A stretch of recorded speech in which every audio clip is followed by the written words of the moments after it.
All right, let's go segment 3, Cedric. And this week we are talking about living their best life. And you are going to be talking about a guy that you've seen for a lot of years, and he just retired. That's Jamaal Charles. Did a one-day contract with the Chiefs. What a cool deal. He got to go into Kansas City and retire as a Chief. All-time great for the Kansas City Chiefs. And news just came down this afternoon that his fellow Longhorn Derrick Johnson, also a longtime member of the Chiefs, signed a one-day contract and is retiring. So those guys were great over this last decade in Kansas City on either side of the ball. The question is, Jamaal Charles, did he do enough to get into the Hall of Fame? He might have an outside chance. 5.4 yards a carry, Jenny, is tops all time in the NFL for running backs with a minimum of 750 carries. So Jamaal Charles was a touchdown waiting to happen.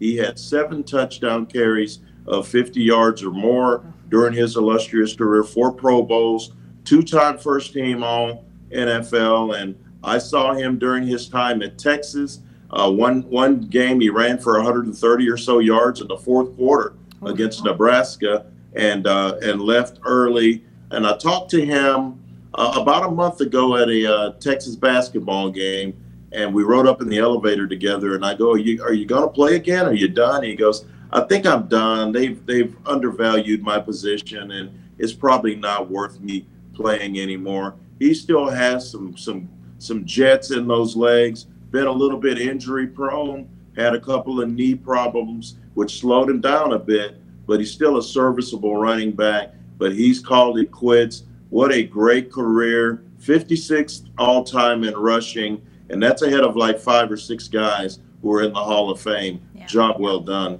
Yeah, for sure. He'll definitely be in that discussion for Hall of Fame. And, I just thought it was cool to see the way the Chiefs treated him when he did that one day with them.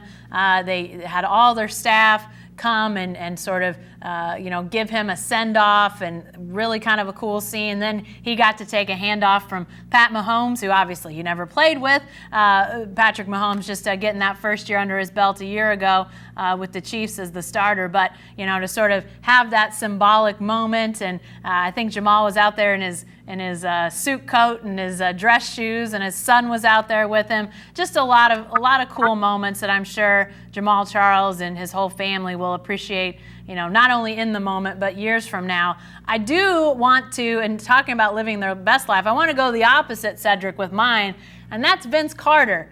Cedric, he's never going to retire. He's coming back. 22nd year in the NBA, Vince Carter. And you know what you said about Jamaal Charles, the fact that, he's had a lot of wear and tear. And, you would think that Vince Carter, a guy that really made his early years in basketball, whether it was college or the NBA, it was really about his physicality, his jumping ability. I mean, this guy isn't what he was then, obviously, but he's still doing it, Cedric.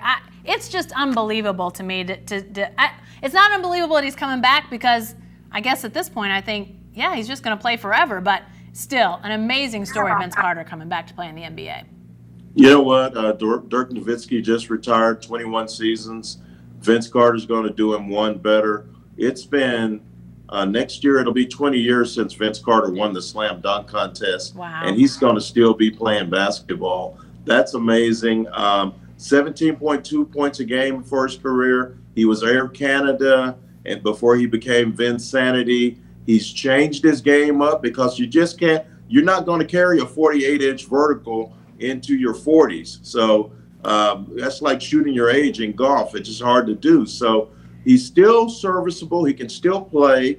Jason Terry, I think, is still playing. Those guys are about the same age. I think Jet Terry's a little bit younger, but longevity is much easier nowadays because guys are staying in shape for 24/7, 365, 52 weeks a year. The nutrition is better. They're working out 4 or 5 days a week. So Vince Carter may be in his 40s, but he's probably got the body of a 32, 33-year-old guy, and that's allowing him to still be part of the NBA. I'll look at it this way. Why retire? I mean, I'm 10 years older than Vince Carter, and I plan on doing this for another 10 years. I would have hated for someone to come up to me in my 40s and tell me I needed to retire. So as long as you can produce and as long as a team believes you're good enough to help them win games, why not? Shout out to Vince Carter, and for all the septuagenarians out there, we applaud you. I'm going to be old one day, and hopefully Vince Carter will still be playing. It's a tough gig. The NBA grind is tough. Yeah. The fact that he's able to do this at such an advanced stage is great. Yeah, it's one of those things that makes you wonder, you bring up a great point about the nutrition and just the way that these guys live now and train all the time and are really, always in that mindset of how do I stay healthier longer? How do I maximize what I have? Sort of makes me think, Vince Carter at year 22, what are we pointing towards? I don't think it's going to become the norm that we see guys playing 20 plus years, even though Dirk was at 21, now Vince at 22, but what's the ceiling? Is it 25 years potentially? Is it more that a guy could play in the league? I don't know what the answer is, but I'm fascinated to see how long Vince Carter goes because he's still playing minutes that matter. He's not just a guy sitting at the end of the bench.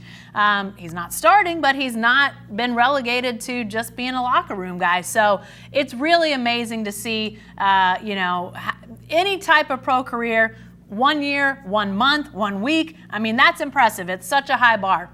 But to be playing for 20 plus years, now into year 22, amazing stuff. All right, Sed, that's all the time we've got this week for the Writer's Block. Thanks for joining us, and we'll see you next week.